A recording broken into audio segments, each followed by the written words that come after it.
So first of Okay, all, thank thank you. you everybody for joining in today. We really appreciate it. And sorry for those of you who joined in an hour ago and then rejoined in again, because of course, Arizona has to be different than everywhere else and not do daylight savings. So sorry for the confusion. It happens every single time. But thank you all for being here today. My name is Emily Smith, and I'm the regional coordinator of the Jane Austen Society of North America in Greater Phoenix.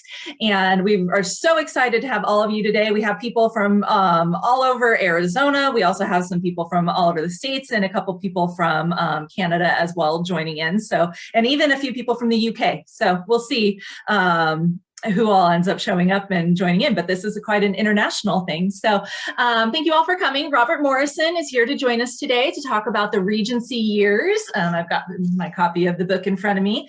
The Regency Years during which Jane Austen writes, Napoleon fights, Byron makes love, and Britain becomes modern.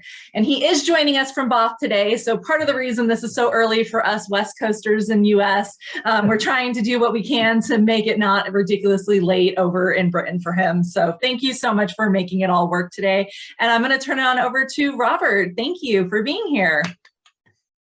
Thank you, Emily. Hi, everybody. Thank you very much for joining us today. It is in the evening here in Bath, but thank you, everybody in Arizona and North America and Britain as well. It's a great pleasure for me to speak to you from Bath. As you can imagine, I have a professorship here for the next couple of years, and so I am in Bath working on Jane Austen and working on another essayist named Thomas de Quincey.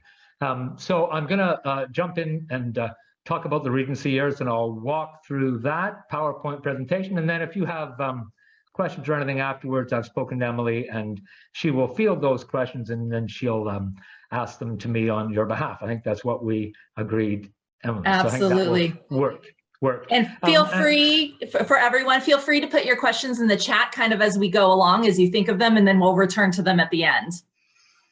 Yeah, that would be great. And if you'll forgive me, I'd just like to say before I begin that I have been in Canada for most of COVID, but that I returned to Bath not that long ago, about a month ago. And it is something in my head, buzzing in my head, that there is war in Europe again, and it is a really terrible noise in my brain, and that's of course to say nothing of the horror that's being inflicted on the people of Ukraine.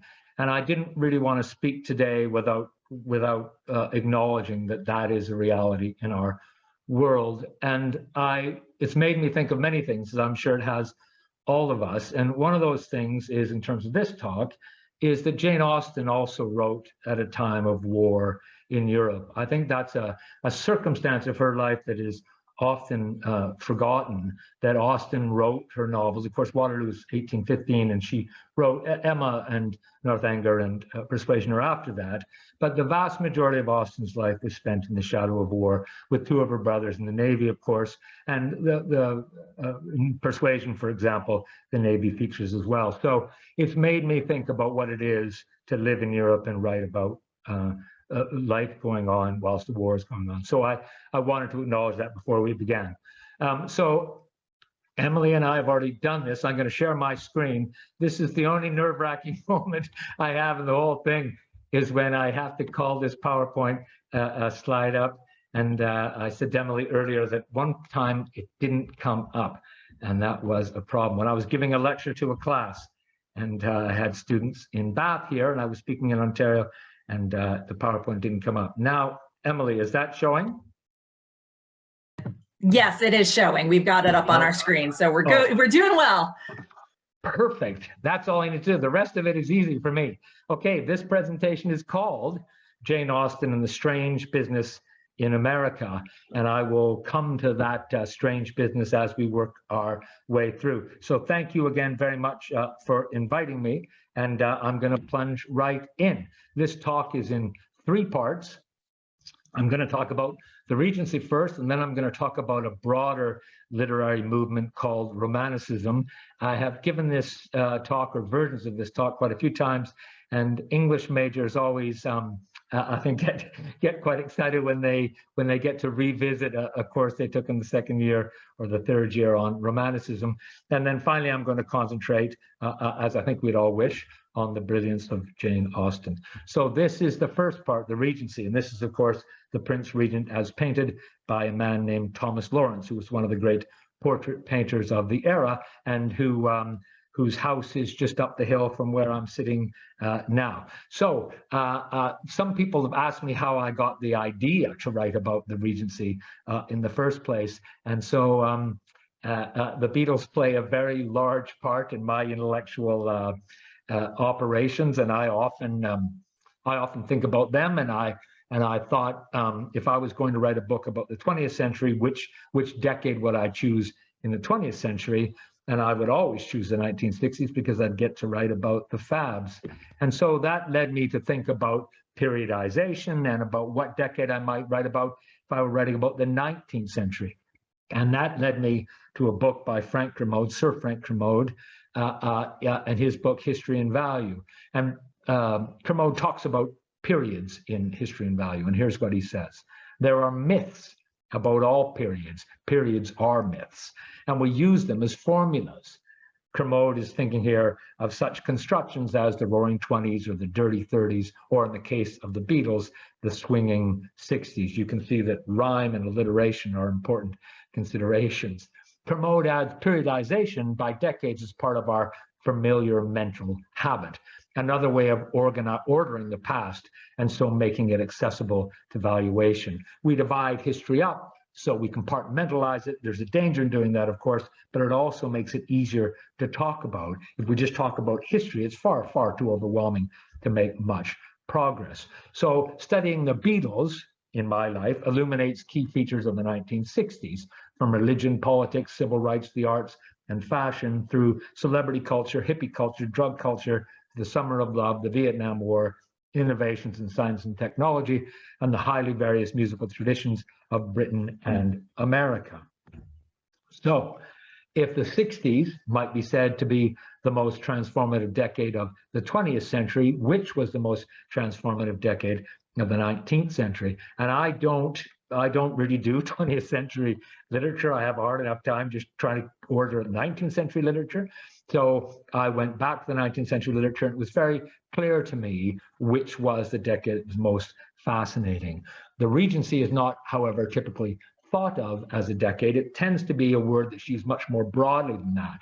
This is a critic named N.C. Selway, who in 1957 observed that for antique dealers, for film producers, stage designers, and for the world in general, the Regency dates from the early years of the 19th century. I would even back it up a little bit and say maybe the latter decade of the 18th century, and up to the accession of Queen Victoria, which of course takes place in 1837. So Selway adds that there's, of course, a much more politically and culturally specific meaning of the term Regency, but he says he leaves that to what he calls the historical pedants. Now, I am definitely a historical pedant. I like dates. I like knowing exactly when it happened, when Rubber Soul came out, what came after Rubber Soul, Revolver, Sgt. Pepper, etc. In other words, the chronology of Austen's novels or Beatle albums or whatever it is, I think tells us a great deal and is really worth paying attention to. So the Regency that I'm concerned with is not this amorphous period that goes from the late 18th century up to Victoria. The Regency that I'm interested in began on 5 February 1811, so 211 years ago this year, when the Prince of Wales replaced his violently insane father, George III, as the sovereign de facto, as in effect the king. And the Regency ended on the 29th of January 1820, so 202 years ago, when George III died, and the Prince Regent became king as George IV. So my students always say to me, well, hang on a minute. Are you telling me that the Prince of Wales, the Prince Regent, and George IV are all the same person? Yes, they're all the same person. Just like Arthur Wellesley becomes the Duke of Wellington, or George Gordon becomes Lord Byron. So the Prince of Wales and the Prince Regent and George IV are the same person. George IV's father was conscientious and frugal and faithful. This is a picture of George III. In 1788, he became mentally unbalanced, as many of us, I'm sure, have seen the movie about this. Parliament passed a Regency Bill in 1789. In other words, if Elizabeth II, the current monarch, all of a sudden developed some kind of heaven forbid, but developed some kind of ailment, we could enter another regency where the monarch, Queen Elizabeth II, is not going to abdicate. And so if she was unable to perform any of her duties, we could conceivably enter another regency where Prince Charles would become the Prince Regent until his mother passed, and then he would become presumably King Charles III. George III recovered from the Regency crisis of 1789, but he became ill again in 1810, and this time there was no recovery. So his son took the throne. And the Prince Regent, in the grand tradition of the British monarchy, was very, very different than his father. He was not conscientious, he was not frugal, and he was not faithful.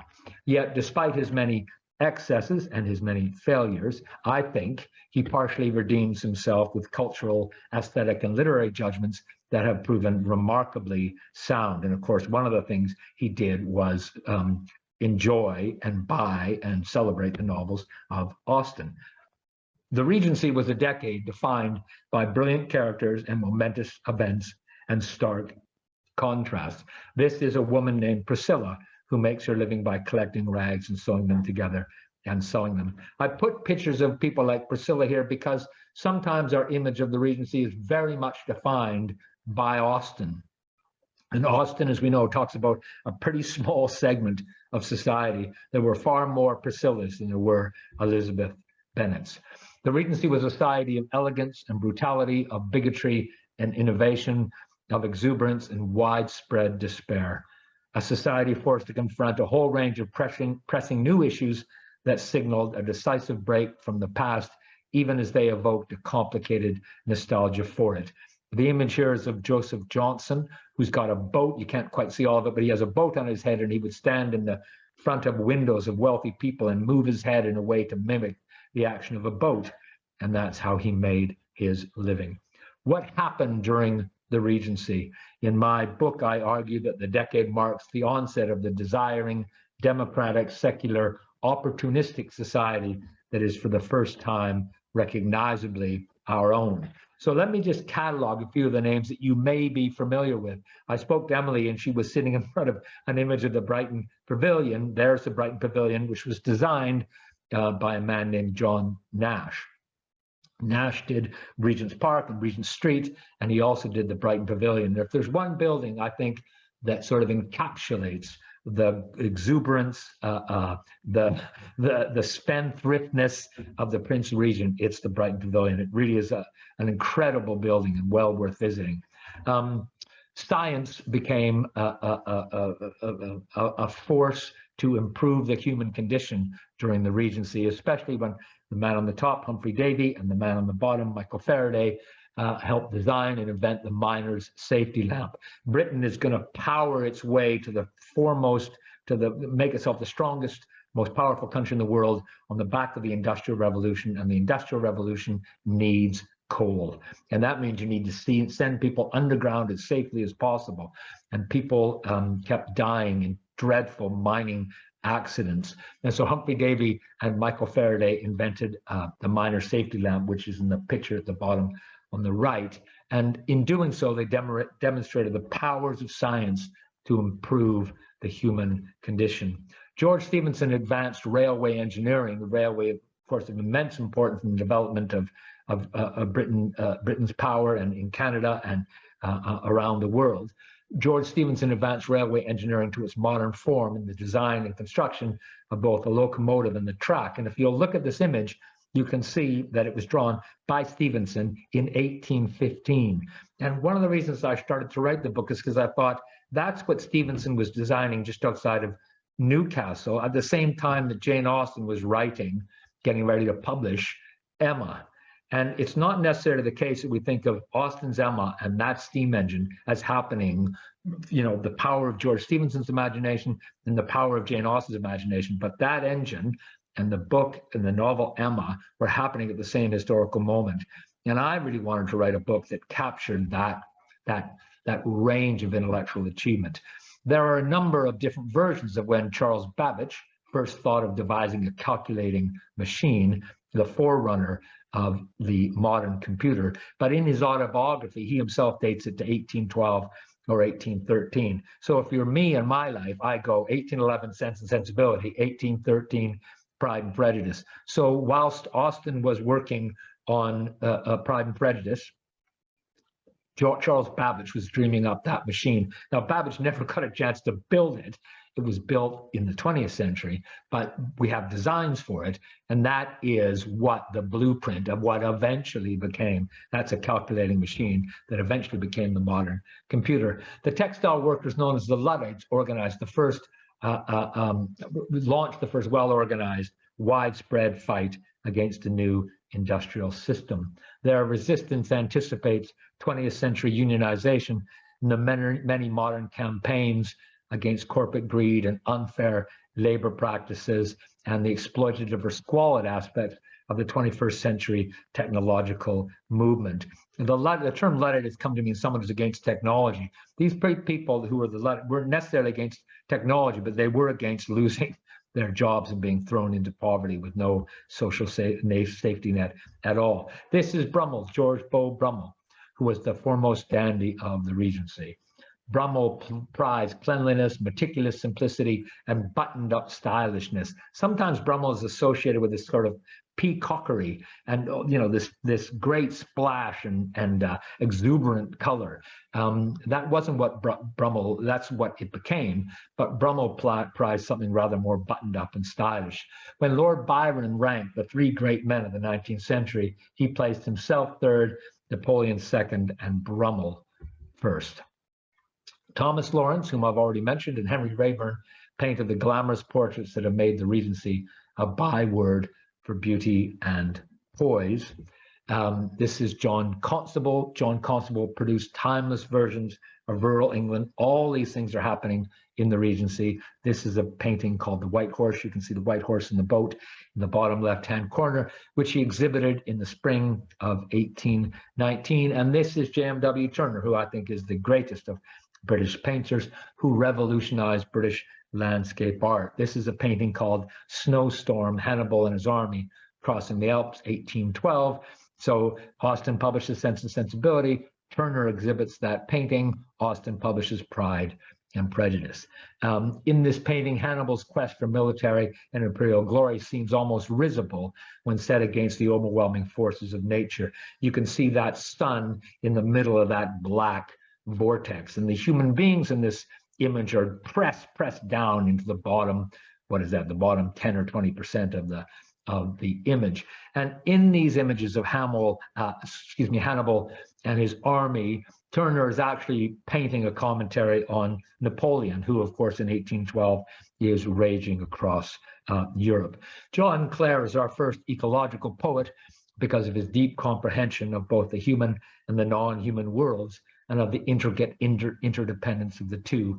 And in a volume called Poems Descriptive of Rural Life and Scenery, which he published in 1820, his achievement is not simply to write of woods and birds and meadows in economic or even aesthetic terms, but to view them as participants in a broader community of living things. So we all know about climate change. We all know about the many, many threats to our way of life because of climate change. And John Clare is one of the very first poets to comprehend the ways in which our life is bound up with other non-human living things. So the War of 1812, which took place between the country I'm from and the country I believe many of you are in, which is, it is a battle between what is now Canada and the United States. And when I was thinking about the book, I came across this phrase in Mansfield Park, and it really convinced me that maybe there was a book to write. So as the Napoleonic War entered its final phase, Britain found itself involved in a second international conflict.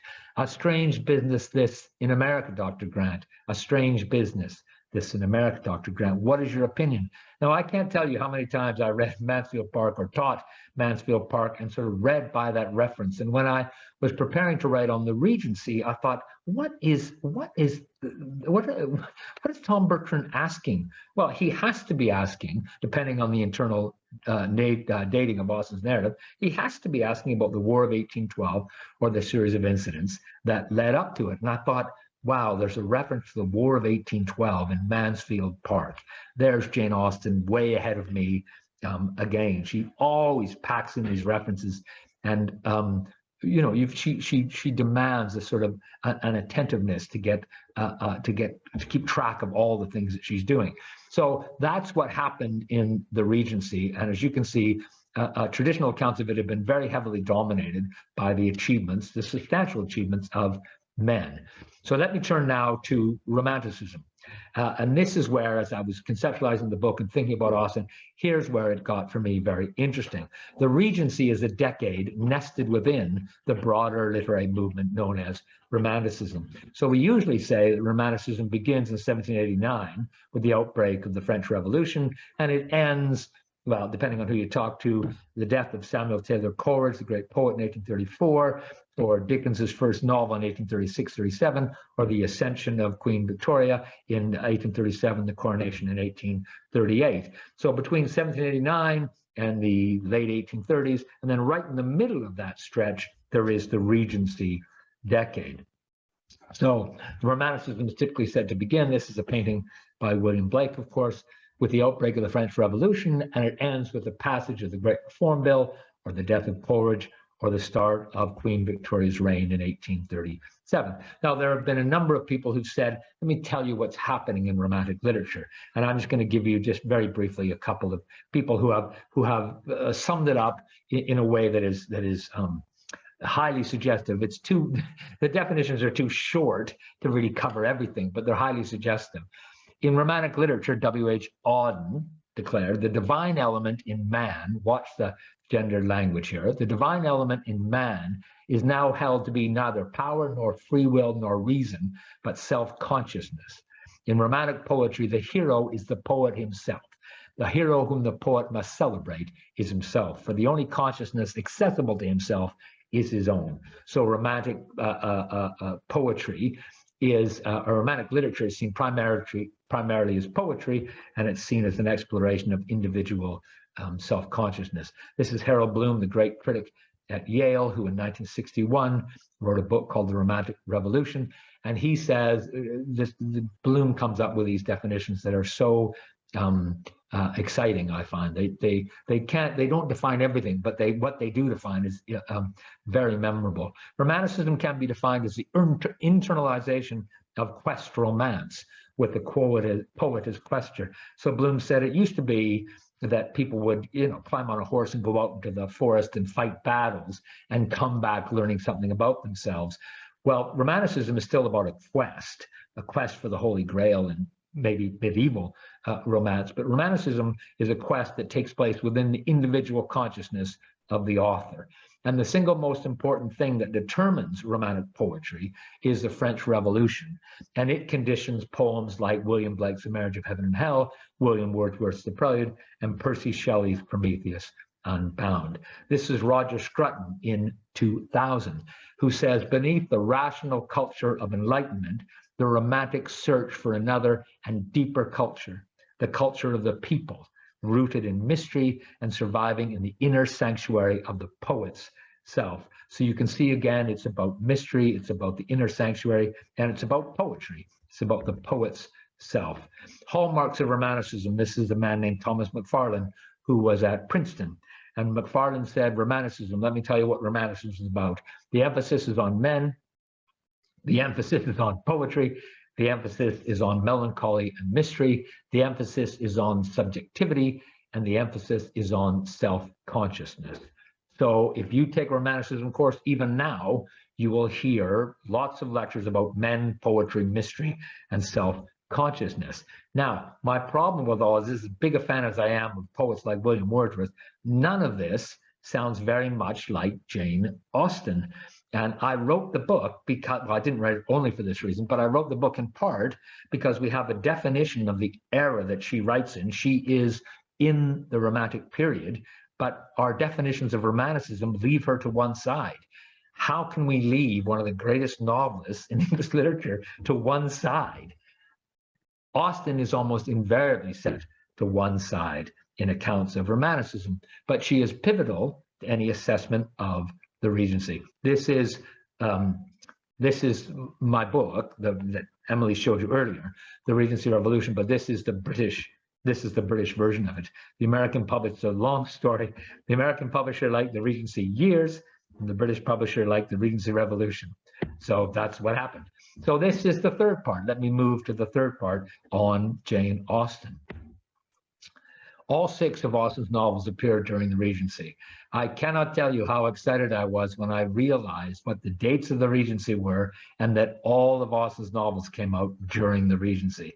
If she'd published Sense and Sensibility in 1810, that would have been a real drag, but she didn't. She published Sense and Sensibility in 1811, Pride and Prejudice 13, Mansfield Park 14, Emma 16, and Northanger Abbey and Persuasion 1817, Title Page 1818. So all 6 of Austen's novels. And you know, when you're trying to put together a book proposal and you're trying to think how you can convince a publisher to take it, having all 6 of Austen's novels come out in the Regency is definitely helpful. Austen dedicated Emma, as we all know, to the Prince Regent. The Prince Regent read and admired her at a time when her work enjoyed only limited popularity. But as we all know, she didn't really very much admire the Prince Regent. Austen did not return the compliment. Of the Regent's marriage to Princess Caroline, Austen remarked, "I shall support her as long as I can because she is a woman and because I hate her husband." This is Princess Caroline. The Regency love of the theater. The Regent loved to go to the theater, as of course did Austen. This was Austen in 1814. "We were all at the play last night to see Miss O'Neill in Isabella," Austen wrote in 1814. "I do not think she was quite equal to my expectation. I took 2 pocket handkerchiefs, but I had very little occasion for either." So Austen, unlike Percy Shelley, for example, or Samuel Taylor Coleridge, was not very impressed, or at least not very impressed by Miss O'Neill's performance on that evening. But she was very, very impressed by Edmund Kean, who is, by common consent, the great male actor of the Regency. He was the most famous actor of the era. Other actors projected control. Kean projected danger. Kean's predecessors and rivals played their role with discipline. Kean played his, as you can see from this image, Kean played his on the edge of irrationality. And when Austen was asked what she thought of Kean, she said, "I cannot imagine better acting." That aligns her with major Romantic figures like William Hazlitt and like Samuel Taylor Coleridge. The Regency and celebrity. This is, of course, Lord Byron, who was the most famous poet of the era.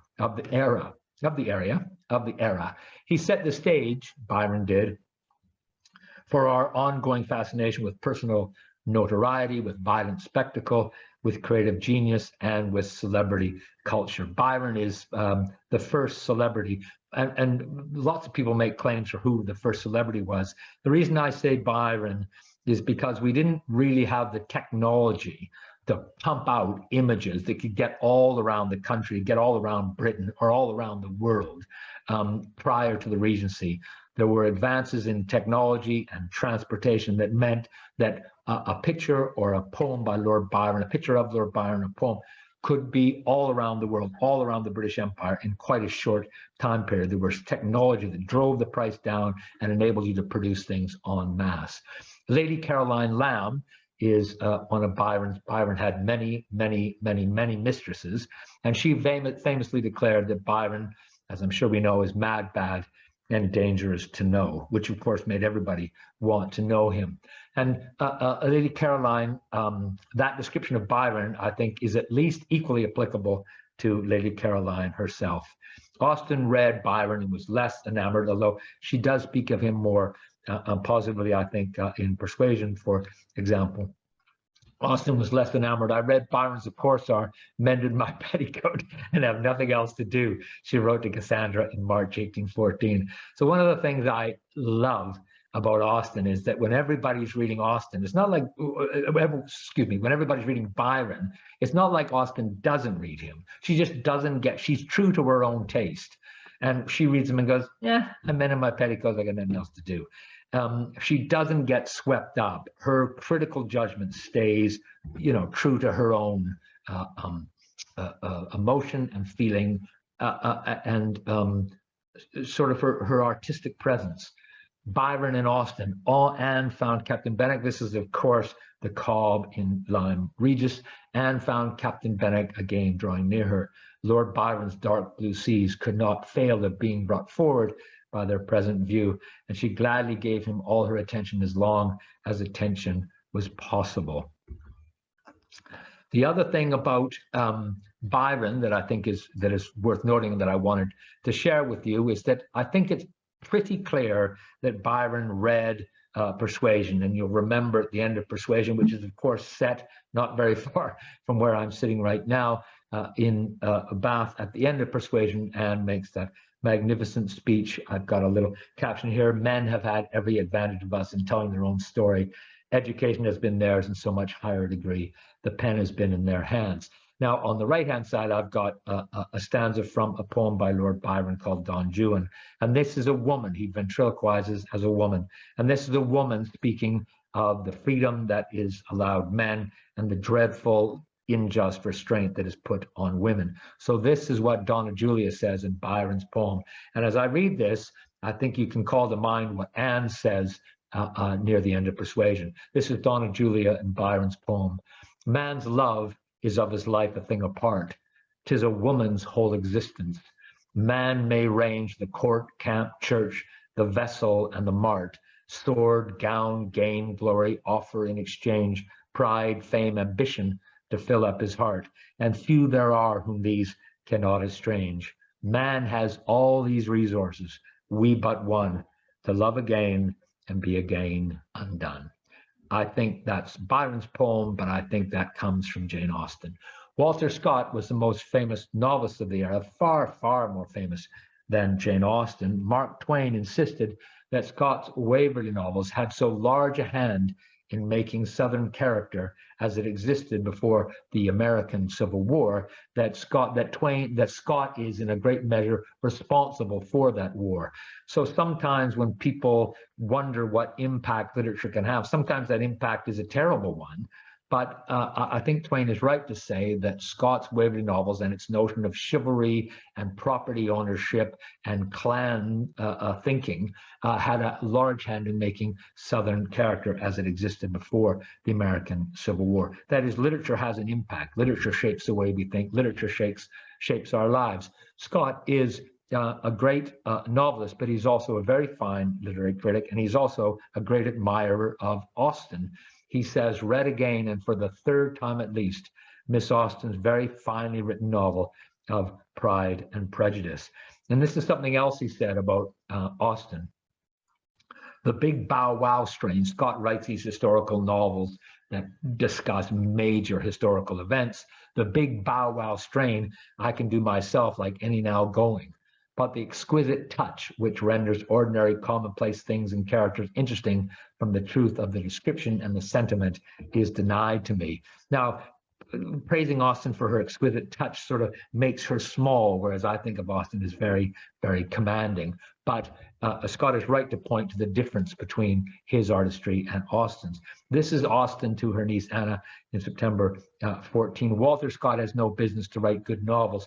Before Scott wrote novels, he was a poet, a very, very good poet, well, a very, very popular poet. And then Byron came along, published something called Childe Harold's Pilgrimage, and Scott said, Byron beat me. And so Scott said, okay, well, I won't write poems anymore. He still kept writing poetry, but I will devote more of my energy to writing novels. And he wrote Waverley in 1814. If you get off in Edinburgh and you come out of Waverley Station, you'll go up and see the monument to Scott. It's a huge literary monument to one of the great writers of Scotland. This is Austen. It's not fair that Scott is writing novels. I do not mean to like him and do not mean to like Waverley if I can help it, but I fear that I must. Austen and libertinism, which is something we associate with the Regency. There are rakes in Austen, such as Willoughby in Sense and Sensibility, and George Wickham in Pride and Prejudice. She is lost forever, cries Elizabeth, when she learns that Lydia has eloped with Wickham, the consequences of which, as Mary has come close to prophesizing, as Mary has prophesied, come close to ruining Lydia, and by extension, her sisters. So in a good deal of Regency literature, libertinism, the rake, plays a role. And Austen demonstrates her allegiance to the age and her desire to explore the age by including rakes in her own work. By 1817, typically enough, Austen had had enough of the many narratives in which a potent male seducer like Willoughby ensnares and then discards female quarry. And in her unfinished novel Sanditon, she hit back with her portrait of the wannabe Raquel Sir Edward Denham. So this is Austen making fun of what has been threatening, especially to women. So she writes, Sir Edward's great object in life is to be seductive. He felt that he was formed to be a dangerous man.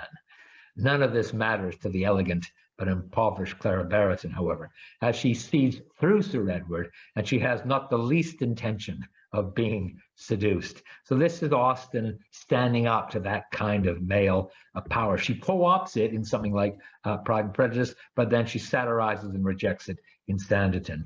Sport in Austen is not something we necessarily think of, but as I worked on the book and realized what a large role sport played in people's lives then as now, I reread all 6 of Austen's novels, and I started looking for examples. And of course, I didn't get very far into the first one before I came across Austen in sport.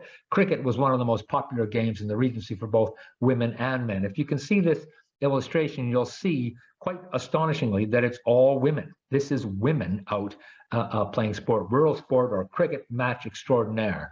That is, there are women in the back. You can see a woman at that tent guzzling what looks to be punch, and you can see women with their skirts coming up over their heads and all kinds of exuberant behavior. And this is the same year as Sense and Sensibility. So it is a remarkable reminder that women were outdoors, that women played games, that women were involved in recreation and had matches devoted wholly to themselves. I found that quite heartening. Lord's Ground, known worldwide as the home of cricket, moved to its present site just west of Regent's Park in 1814. In rural Britain, too, cricket attracted more and more interest. Now, in Northanger Abbey, Catherine Morland is fond of all boys' play, we learn in the first chapter, and greatly preferred cricket, not merely to dolls, but to the more heroic enjoyments of infancy. I found that the more I found out what was salient in the Regency and went to Austen's novels, all of a sudden there's Catherine Morland, I had forgotten, who greatly preferred cricket to dolls. This is Claire Tomlin, whose wonderful biography of Jane Austen I come back to over and over again. A girl growing up in a boys' school, as Austen did, is likely to take up boys' games. Claire Tomlin writes, this is the best reason for believing that Jane made Catherine Morland in Northanger Abbey, partly in her own image. I would love to think that Austen is one of these women in 1811. I have no grounds for saying that at all, but I would love to think that Austen herself was on the cricket pitch. Austen and the weather. In 1815, Mount Tambora, a volcano on the Indonesian island of Sumbawa, erupted. The following year, as we now know, it began wreaking havoc on weather patterns, blocking out the sun, cooling temperatures, and unleashing torrential rains. At the time, it's known, of course, as the year without a summer. At the time, people didn't realize that this volcano far, far, far away from where I'm sitting now had caused this. It just seemed like some kind of punishment from God. J.M.W. Turner, the great painter, complained that he needed to be web-footed like a drake to cope with the rain, rain, rain day after day. And Samuel Taylor Coleridge called it end of the world weather. And so I went back to Austen's letters, hoping I was going to find something. Byron wrote his disturbing poem, Darkness. The bright sun was extinguished, and the stars did wander darkling in the eternal space, rayless and pathless, and the icy earth swung blind and blackening in the moonless air. You can see this great sense of fear and despair. It's like nature is angry at humanity. That same summer of 1816, as many of you will know, John Polidori produced The Vampire, and Mary Godwin began writing Frankenstein. She finished it here in Bath, but she began it in Switzerland. That's Polidori in the top, Byron's Doctor, and that's Mary Shelley on the bottom. In July 1816, Austen told her nephew James Edward, "Oh, it rains again. It beats against the window." In the same letter, she added, "We met Mr. Wolls. I talked of its being bad weather for the hay, and he returned me the comfort of its being much worse for the wheat."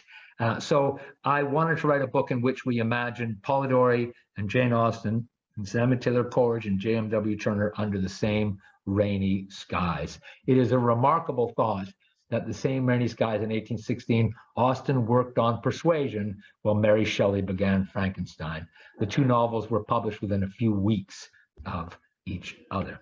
Austen in Crime. The Bloody Code was the name given to Britain's notoriously severe system of punishment, in which more than 200 major and minor crimes carried the penalty of death. Those who avoided the noose were crammed into prisons or onto hulks. And as soon as I say that, I think out of the corner of your eye, you can start to see the world of Charles Dickens, who was born in Portsmouth during the Regency. One of the most admirable women in all of the Regency is Elizabeth Fry. In February 1813, so Pride and Prejudice has just appeared, Elizabeth Fry stepped for the first time into Newgate Prison in London and asked to see the female prisoners. Nothing prepared her for what she saw. This is what she wrote: "The filth, the closeness of the rooms, the ferocious manners and expressions of the women toward each other, and the abandoned wickedness which everything bespoke are quite indescribable," Fry wrote. Later that year, Austen wrote to Cassandra about their brother Edward and his work in Canterbury as a justice of the peace. "He went to inspect the jail as a visiting magistrate and took me with him. I was gratified," says Jane, "and went through all the feelings which people must go through, I think, in visiting such a building." Now, if you're like me, you read Austen writing that and you think, "No, Jane, I don't know exactly what you thought. Could you please tell me?" I went through the feelings which people go through. I would love if you had found an occasion to describe some of those feelings. Declares the great Austen critic Pat Rogers of this letter, "This remark in itself shows that the family did not leave Jane in timid ignorance of the seamier side of contemporary life, or allow her to retreat into feminine obliviousness. This means Jane, I think, was far more engaged with the world, far more able to think about it in creative and penetrating ways than is sometimes allowed." Austen and slavery, another major issue in the Regency, and of course something Austen deals with. Britain formally forbade the slave trade in 1807, but the fight against it continued across the Regency. The slave trade goes in 1807. You can no longer buy and trade human beings, but slavery itself is still legal. So religiously inspired abolitionists like Thomas Clarkson, Zachary Macaulay, and William Wilberforce, pictured here, pushed hard to ensure that every effort was made to enforce the new legislation of 1807, that other countries were urged to follow Britain's lead in abolishing the slave trade, and that support mounted for the abolition of slavery itself. Now, in Mansfield Park, of course, Fanny says, "I love to hear my uncle talk of the West Indies. Did you not hear me ask him about the slave trade last night?" There are very few passages in Austen in the last 30 years that have provoked more commentary than this one. Famously, Sir Thomas responds to Fanny's question with a dead silence. In May 2021, just last year, in an article for the Times Literary Supplement, Devaney Lozer writes on breaking the silence, exploring the Austen family's complex entanglements with slavery. The picture here is of a man named Paul Cuff, who was the wealthiest Black person in America during the Regency. Over the course of 80 years, Lozer concludes, the family's commitments, that is the Austen family commitments and actions, changed profoundly from known complicity in colonial slavery to previously unnoticed anti-slavery activism. Recently, Lozer discovered that Austen's brother Henry, her first biographer, was a delegate at the opening of the first World Anti-Slavery Convention held in London in 1840. And Austen's favorite brother, I think pretty clearly. This is Miss Lamb from Sanditon. And Miss Lamb in Sanditon is perhaps Austen's most revealing response. I think not Mansfield Park, but Sanditon, Austen's most revealing response to the many issues surrounding slavery. So she talks about Miss Lamb and she says, Miss Lamb never speaks, but she is a young West Indian of large fortune and delicate health, And she doesn't say a word, but this is what Austen writes. Miss Lamb was beyond comparison the most important and precious, as she paid in proportion to her fortune. She was about 17, half mulatto, chilly and tender, had a maid of her own, and was to have the best room in the lodgings, and was always of the first consequence in every plan of Mrs. Griffiths, who's of course taking care of two other young women. So this is the very fine English critic named Margaret Gravel. And in the 1970s, she wrote, she was editing Sanditon, "I cannot help but comment on the extraordinary effect of the phrase half mulatto, chilly and tender. It is as though one had entered into another world. Who would ever have thought that Miss Lamb would prove to be half mulatto?" And yet Jane Austen states the fact with the utmost calm. So we've got a situation where a 20th century critic is flabbergasted and the 19th century author states the fact with the utmost calm. So there have been several responses to Drabble, and this is one by a woman named Sarah Sallee.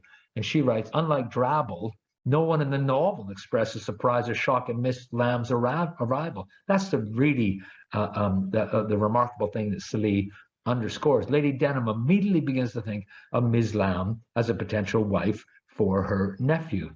Sallee adds, "Far from the Caribbean representing another world to the sheltered English writer." Again, we get this notion that Austen should not be regarded in that way. Repeated contacts brought these two putatively distant regions, England and the Caribbean, into close ideological and certainly close economic proximity. Austen normalizes Ms. Lamb's position within the society that she is satirizing. And if you are me, you say, you see, Austen, 200 years before Bridgerton, Austen got there first. In doing so, in satirizing English society in this way, concludes Victoria Baugh, Austen writes back against the tendency to fetishize cultural difference and opens up a site of critique against racial prejudice. Austen and war. And as I said at the beginning, Austen is writing the vast majority of her life as a writer during a time of war. It is a truth universally acknowledged that Jane Austen chose to ignore the decisive historical events of her time, declares the great Raymond Williams in The Country and the City. Where are the Napoleonic Wars? Where is the real current of history? Well, it's not true that Austen never talks about war. Wellington's forces won the bloody Battle of Albuera in May 1811, so Austen is revising Sense and Sensibility, and she writes to Cassandra how horrible it is to have so many people killed after reading accounts of the fighting. It was one of the most vicious, brutal battles of the Peninsular War. This is the Duke of Wellington, and Wellington defeated, Napoleon was taken into custody one time on Elba, broke from Elba, the 100 days, and then Waterloo. And when he was captured, taken to Elba, and then broke free, Tsar Alexander of Russia said, "It is for you to save the world again, Wellington," after learning that Napoleon was free again. This is Wellington after winning the Battle of Salamanca in Spain in 1812. So that's Wellington, between Sense and Sensibility and Pride and Prejudice. The War of 1812, as we've already hinted at, is commonly thought of as a sideshow to the titanic struggle being waged by Britain and its allies against Napoleon. The conflict lasted for 2.5 years, 1812 to 1814, and was fought by relatively small numbers over a vast area of land, lake, and sea. Austen's brothers Francis and Charles both had long and distinguished careers in the Royal Navy, which is, of course, why the Navy features so prominently in Persuasion, and also the Navy was not involved in 1813, 14, 15 in direct clashes with Napoleon, but it was involved in the War of 1812, which I think explains his presence in Mansfield Park. In particular, from 1805 to 1811, Charles was posted to the Royal Navy's North American Station, an extensive ocean area that stretched from Bermuda to Nova Scotia and from Cape Canaveral to the Gulf of St. Lawrence. So he was actively involved and near America when the War of 1812 was brewing. Charles reported regularly to his family during these years, including news of his marriage to Frances Palmer in 1807 and the christening of their daughter Cassandra in Halifax, Nova Scotia in 1809. Charles and his family returned to England in August 1811.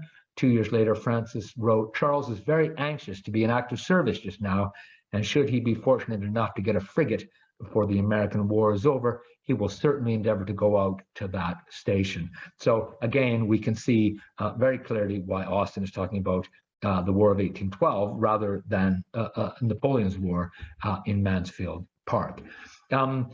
This is V.S. Pritchett, and this is one of my favorite quotations about Jane Austen. Pritchett says, "I think of her as a war novelist, formed very much by the Napoleonic Wars. And here's why. She knows directly of prize money, and she knows directly of the shortage of men. What causes such pressure in Pride and Prejudice? What causes the pressure is not only 5 daughters, that's a problem, but there's a scarcity of men because there are, depending on who you listen to, there are tens and tens and tens of thousands of British men on the continent fighting Napoleon, or in Canada/United States fighting the War of 1812. So it's not just that you've got a lot of daughters, there are a lot of men away. And that's the way I think that the wars infiltrate Austen's writing. Pritchett added that he thought of Austen as a novelist aware of the horror outside. And I agree. This is Nina Auerbach, who says, makes the same point from a different perspective. In presenting these drawing rooms full of women watching the door and women watching each other, Jane Austen tells us what an observant, genteel woman has to tell about the Napoleonic Wars. She writes novels about waiting. If you put that in your head and read Sense and Sensibility or Pride and Prejudice, you can see how many times the women are sitting waiting. This is my final point, so I'll conclude with this, because love is more important, I think, than anything I've talked about so far. This is Austen and love, and this is a territory I think Austen covers extremely well. Austen wrote, I think, undeniably the most popular, moving, and insightful love stories of the last 2 centuries. To fall in love today still means in many ways, I think, to fall in love like Elizabeth and Darcy from Pride and Prejudice. Ultimately, of course, Elizabeth marries Darcy and becomes part of the privileged clique that she had previously deplored. But in Pride and Prejudice, I believe Elizabeth Austen also ushers in the modern world. For Austen and Elizabeth Bennet believe in meritocracy over aristocracy, individual preference over dynastic alliance, and female desire over male presumption. Elizabeth is Darcy's future, but Elizabeth, I believe, is also our future. Romanticism and the Regency. A greater knowledge of the Regency and Austen's centrality to it might help to dislodge traditional approaches to Romanticism. It might lead us to reevaluate, to reorder, to remythologize our conception of Britain in the early 19th century and far beyond. If Austen is at the heart of the Regency, and I hope over the past, the past 50 minutes, I have convinced you that that might be the case. If Austen is at the heart of the Regency, and the Regency is at the heart of Romanticism, where does that leave traditional definitions of Romanticism, which typically exclude here? And I will just very briefly say, I think it leaves traditional definitions of Romanticism in need of long overdue revision, so that we put Austen not only at the heart of the Regency, but at the heart of Romanticism as well. The images from this presentation were taken from WikiCommons and the National Portrait Gallery of London, and my own books on my shelf in Ontario. That is the end. Thank you very much for your attention, and I hope that was of some interest. Thank you again. Thank you so much, Robert. That was wonderful. Okay, good. Thank you. Now thank you. I'm gonna stop. Should I stop sharing, Emily? And yeah, sure. That way we can see a bit more of everybody who has questions. So that would be fantastic. All right, there we go. All right.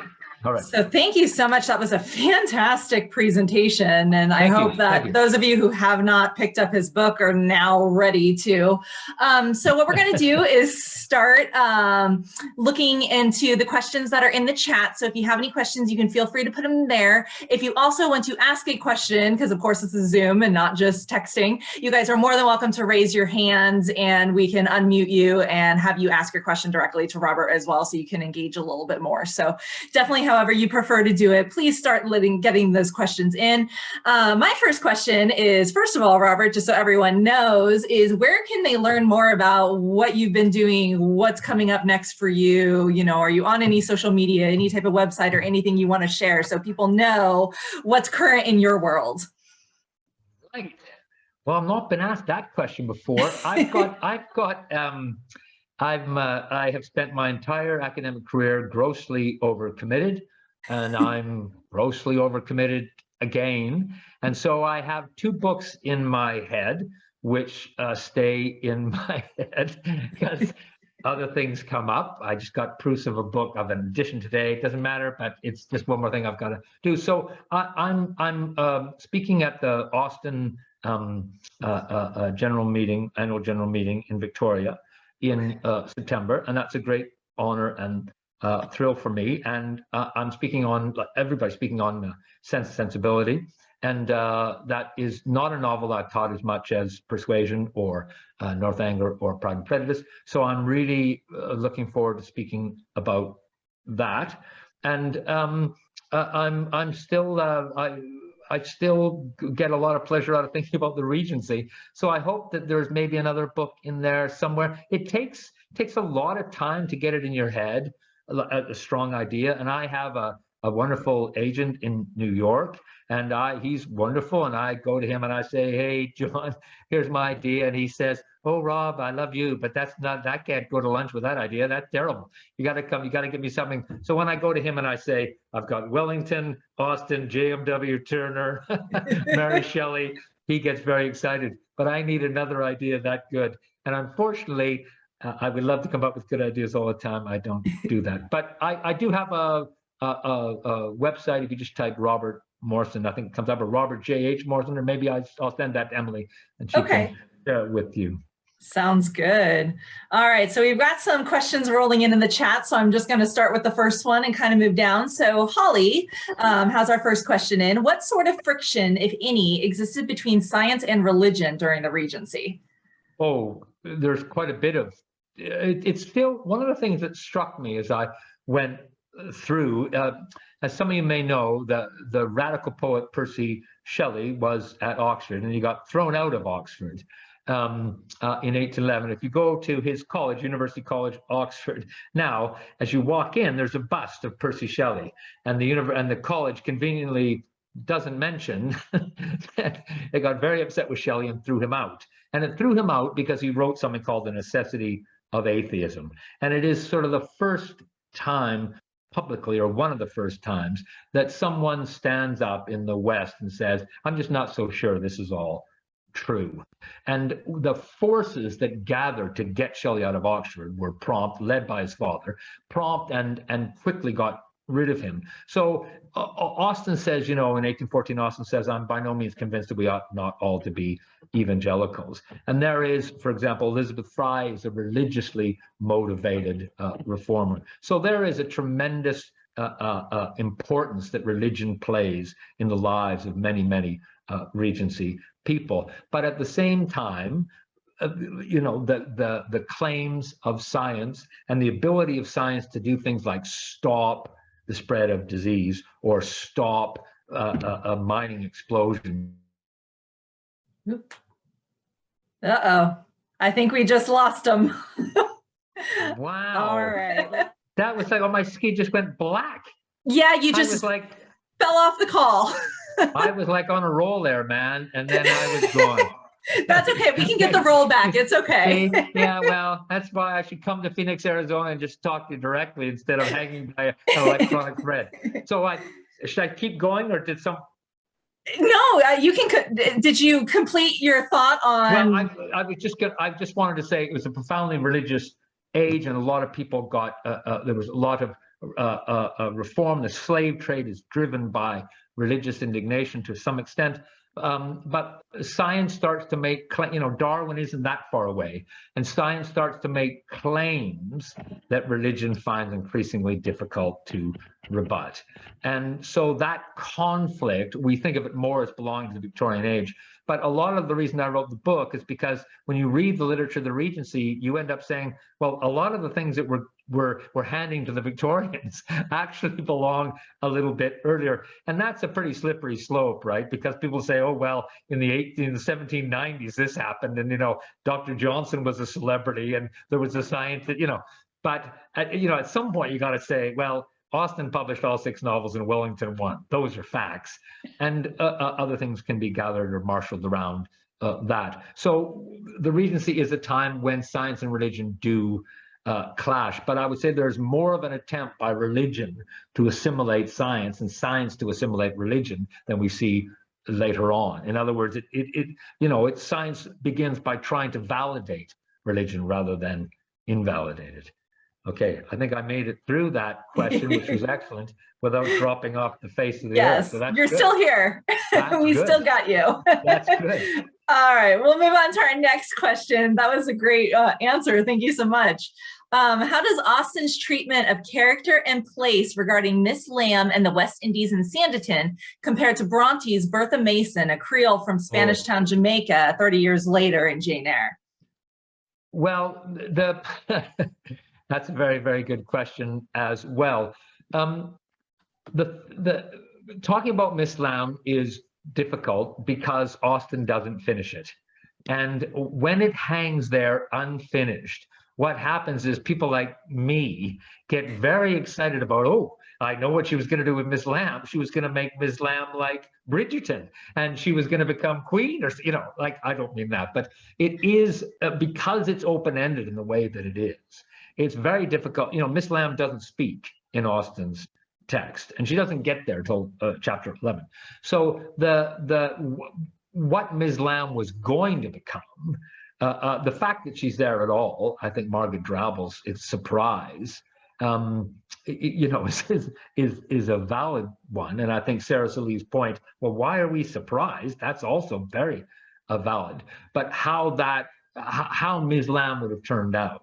I mean, I don't know. Last time I said something not wholly laudatory about the series Sanditon, and someone spoke and said they thought it was great. I'm one of those people who doesn't really find it completely wonderful.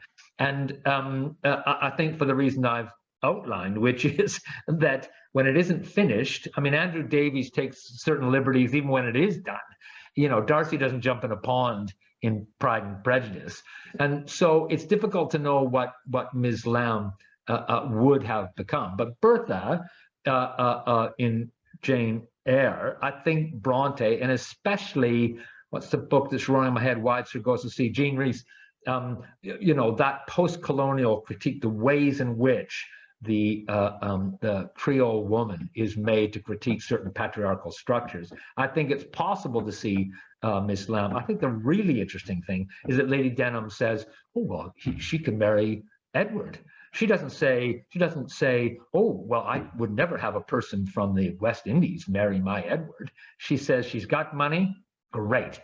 Right? And what her skin color doesn't seem to play any part of it at all. Well, for me, just go, Jane Austen, you are rock and roll, right? It's about, I mean, not that it's about money makes it great, but at least it isn't about race. And so I applaud Austen. For that. Thank you. Sylvia, you have your hand up. Do you have a question? Yes, I do. Thank you, Robert, if I may call you that. It was a lovely book. I loved your book. I thought the voices that you presented in all these different fields was amazing. Regarding Miss Lamb, she was described as a mulatto, but she doesn't speak. So that's difficult. We don't really know that much about her. You did talk about a half black, half white person, Mr. Was it Weatherburn? In your book. Oh, Robert Weatherburn, yes, Weatherburn, He was also the son of a plantation owner and a slave. That's right. And I was thinking, we only have the Sanditon picture of the coloration of Miss Lamb. And when I looked at Mr. Weatherburn's pictures, it looked like he could pass as white. And obviously Miss Lamb is an heiress, so she was acknowledged as a legitimate offspring. So yes. I'm wondering if colorism played a role in addition to economics and her, aristocratic class, yes. social class, which is so important in Britain, in Lady Denham's reaction, because obviously yes. her money superseded everything else about her. Yes, it is. I have been involved in quite a few discussions about Bridgerton and whether England had a black queen, whether George III's wife was black, and colorism. And, if I may put, the different, whether it is, a person's skin is dark black or light black, that has been a real issue with a number of academics that I've spoken to who say, Bridgerton, if I may use a football metaphor, Bridgerton got it to the, the 20-yard line, but it should have had it right down to the 1-yard line. It's just that all these people are very, very light-skinned black. And when it comes to looking at Regency representations, it is like Queen Charlotte. There's one picture of Queen Charlotte where she looks like the possibility that there is some sort of black ethnicity, but there are pictures of her that she looks very, very, very white, and the vast majority are very, very, very white. And so what happened, in Sense and Sensibility, Austen says, Marianne is very brown. And so Dorothy Wordsworth, people say Wordsworth's poet, his sister, was described often by De Quincey as brown. And so you end up saying, well, what do these how are these people judging, and what exactly are they seeing? And when there aren't pictures and accurate representations, it creates this, sort of cultural vacuum where you can't really decide. I don't think that Queen Charlotte was, well, I think Queen Charlotte was white.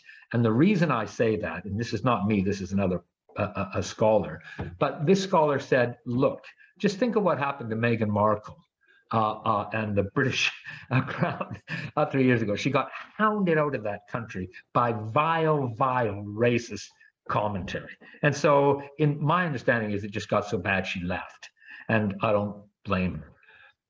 If there was, so racism is alive and well, unfortunately, in regard to incidents like that, as far as I can read them. And I think if the Queen of England had any suggestion of being racialized, that the caricaturists and the anti-monarchists would not have been able to be quiet. And there would have been caricatures presenting her in all kinds of, well, unflattering or vile or whatever they could have stooped to. And there aren't any. This scholar said, I've looked at 4,000 of them. There are no representations of her as black. And if they'd been able to slur her that way, like they slurred Meghan Markle, they would have done. they would have taken that opportunity. And so how black, or how what tone of skin, I think that our culture pays a lot more attention to it. What you want, of course, is a world where nobody gives a damn about what color someone's skin is. It doesn't make any difference at all. And that for me is the most inspiring moment about Miss Lamb. Nobody goes, oh my goodness, look. Right? It's the 20th century critics, 21st century critics who go, oh, did you know that she, right? But Austen goes, yeah, here she is, Miss Lamb, and she's with two other white, right? That seems to me, I'd rather live in that world than one where it's sort of demarcated and people say, well, there are black people, but they weren't black enough.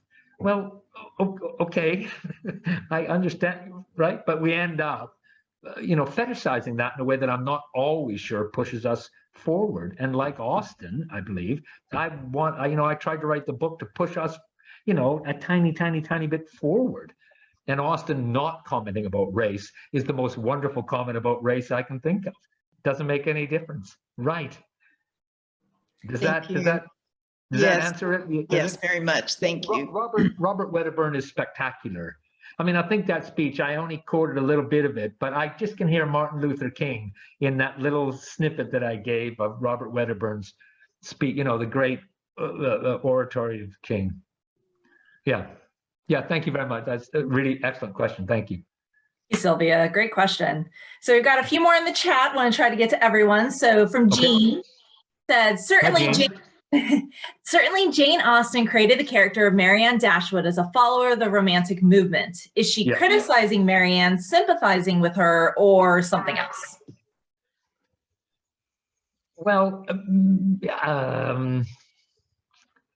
I'm quite fond of Marianne. I mean, I wish she was a little bit more sensitive to Eleanor. Yeah, but you know, that impetuosity and that. But the thing is that Marianne likes Scott's poetry, and Marianne likes Cooper's poetry, and I would not, you know, and she does say something about Byron, but it's not the, you know, it's not the great, it's not what we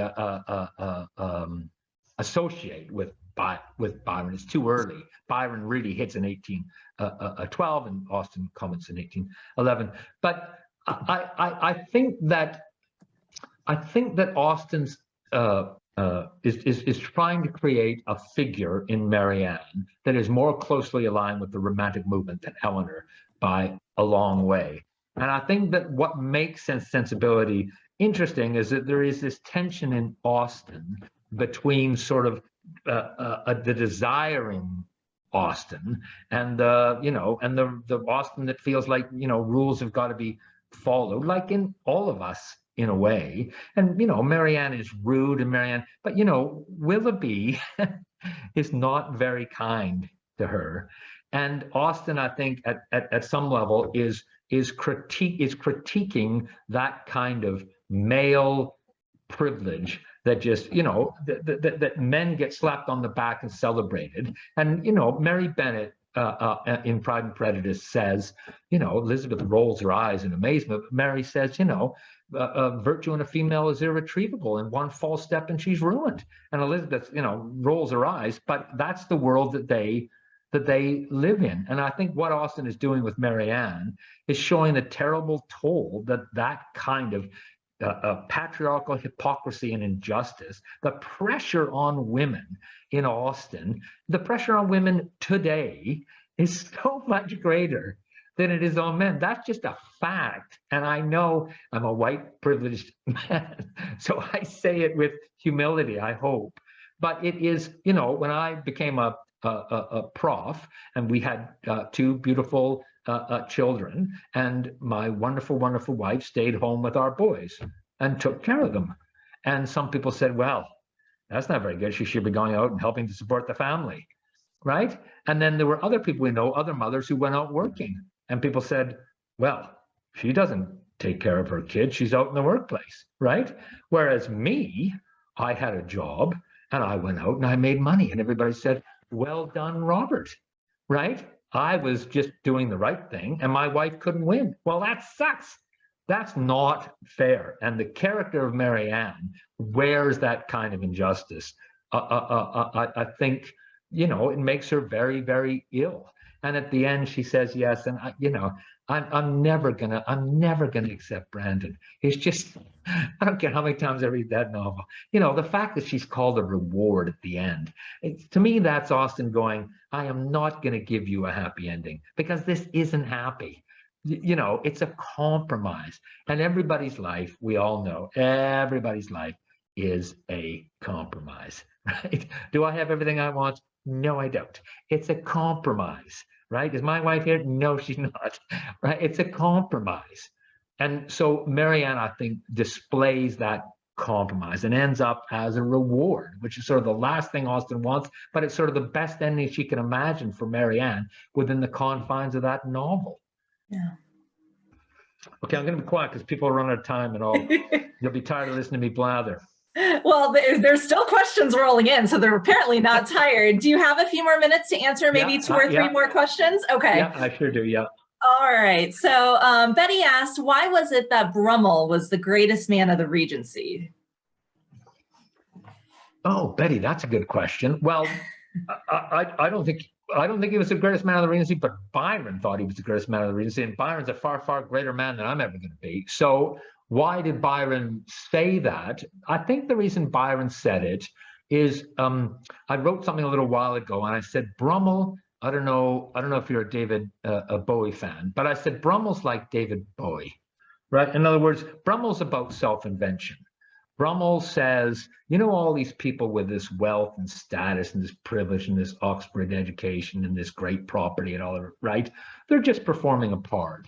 And you don't have to have that blood in you, and you don't have to go to that school, and you don't have to have your dad in Parliament or whatever it is to play that role. And so Brummel is the great exemplar of self-invention, like Bowie is the great exemplar of self-invention. And of course, at the beginning, everybody looks at him and laughs. And then, you know, stadiums are filled out 6 years later, and Ziggy Stardust is fantastic, right? Because he comes up with a conception of self, you know, that's androgynous. It's all kinds of different things that's different. And of course, the first reaction is, ugh. And then you've got to have courage, like Brummel had and like Bowie had, to stay committed to this vision of what performance or celebrity or music or individuality can be. And Brummel had this notion of style and elegance and manners and high society, and he didn't come from the right stock. And the Prince Regent insisted that Brummel come and look what he was wearing. That's Brummel's triumph. Byron was an aristocrat, and Byron got quite high up. Well, Byron was born quite high up. That didn't mean anything. Napoleon's more impressive, someone like William Hazlitt would say, because at least Hazlitt is an essayist, a great essayist in the Regency, and Hazlitt is drunk for 6 weeks after Napoleon is defeated. Hazlitt hates Wellington, who's defending the monarchy, which is indefensible, and Hazlitt loves Napoleon because he says, at least he comes from merit. What did the Prince Regent do? He was like right now. Not that I'm not being negative about him, but Prince William, what did he do to become prince? Zippo. He was born. Right? Why are the Beatles so compelling? Because they're 4 scruffs from Liverpool. Why? My favorite evaluation form in my career, I've been teaching for 30 years, my favorite evaluation form is Morrison talks too much about Elvis. I talk about Elvis all the time. Why? Because he's born in a shack in Tupelo, Mississippi, and he becomes the most famous man in the world. Why? Talent. Because of talent. Why is McCartney born in a council estate in Liverpool? Talent. He's got talent. That's why. And Brummel's got some of that. He rises right to the top because of self-invention. So I love that question. I hope that's my view of why Byron is so impressed. Byron's good at self-invention, but nobody's as good as Brummel. Fantastic. Thank you. All right. Karen R is asking, are there any books that you would recommend for any research or reference on the Regency era? What were some of the books you had in your bibliography, or what is your go-to resource? Oh, that's a good question, Karen. Thank you. I can see you, Karen. I can see you, Karen R. Yes, hi. You know, Karen, there were books. I read quite a few Georgette Heyer novels, which is sort of from the 1920s, because she is. I read them for the research she did. If she said, you know, the prince had a blue carnation, sometimes I had to spend 2 days hunting, but I found out where she said that. So she did a lot of research, and I really wanted to. I didn't want to write kind of a stale academic book, even though I'm a pretty stale academic.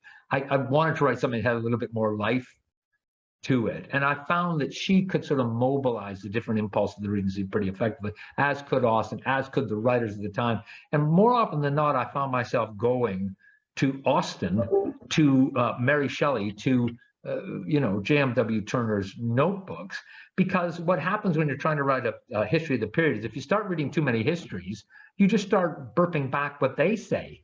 And so I found it was more effective to say, I'm going back to Austen. I'm just going to start with Sense, Sensibility. I'm just going to read. And if you go through, and then all of a sudden you notice, holy cow, Catherine Morland's playing cricket. And Jane Austen's talking about Mansfield, talking about the War of 1812 in Mansfield Park. And for me, Karen, that was a way. I wanted to write a book that wasn't like other books. And as far as I could see, nobody's talking about Jane Austen's War of 1812 or, you know, the Duke of Wellington and Almack's Club. And so I tried to go back to original documents. So I know in a Jane Austen Study in North America get together to say you should read Jane Austen is a little silly, but that's what I did. And I can't tell you the number of times that I've read Jane Austen. I did an edition of Persuasion, and I said yes. When I got asked to do it, I said yes. I'll write on Persuasion. That's a novel I know pretty well, right? And then I started editing it, and it's like, oh my God, I don't know anything. I don't know anything about this novel because Austen is so far ahead of me that I sort of scramble and go, oh my God, Jane, you're doing that? You got that going too?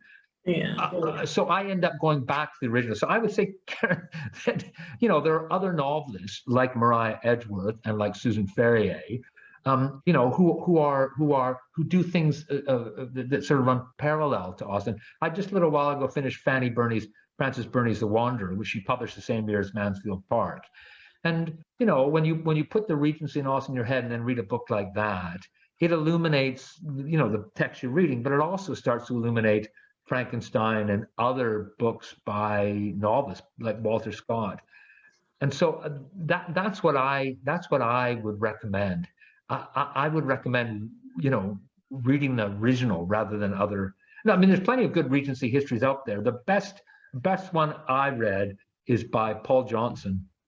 It's called The Birth of the Modern, and it goes from 1815 to 1830. And Paul Johnson is it's like give yourself a couple of weekends. It's huge, but it's just a brilliant book, The Birth of the Modern. It's in my bibliography. I talk about it in the introduction. And it is astonishing. It is a really good read. And he goes up into the 1820s, but he's just all over the shop. He's amazing. He's amazing.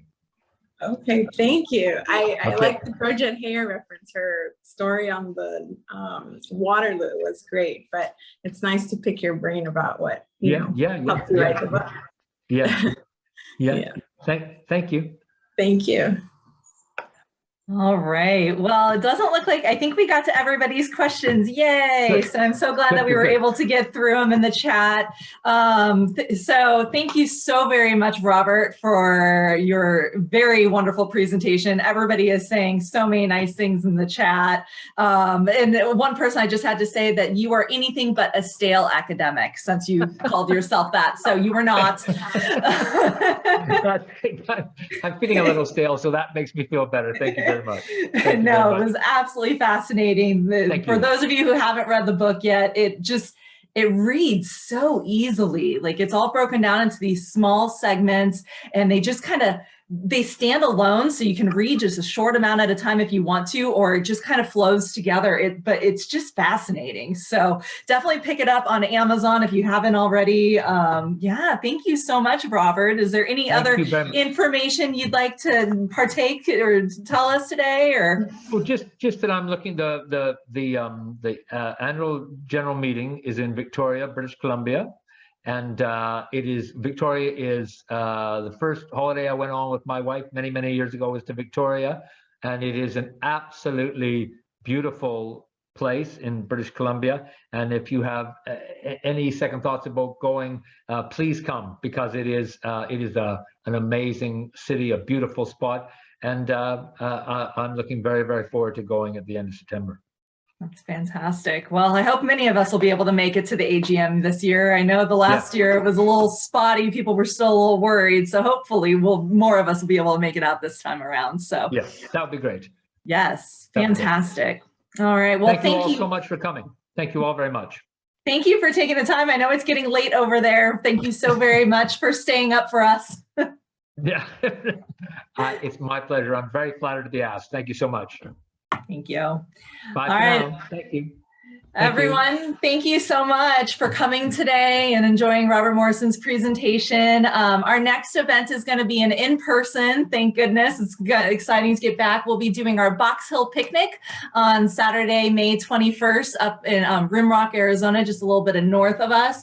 If you are going to be joining us, we will be discussing with the author herself, Carol Penfield's book, Austen's of Broadford, which is a historical novel, but based on the life of Jane Austen's great-grandmother, grandmother, Elizabeth Weller Austen. So it's a rather fascinating read. Make sure you guys pick that up and join us at Box Hill Picnic, and we'll picnic and hopefully not insult any Miss Bates this time. So thank you all so much for coming.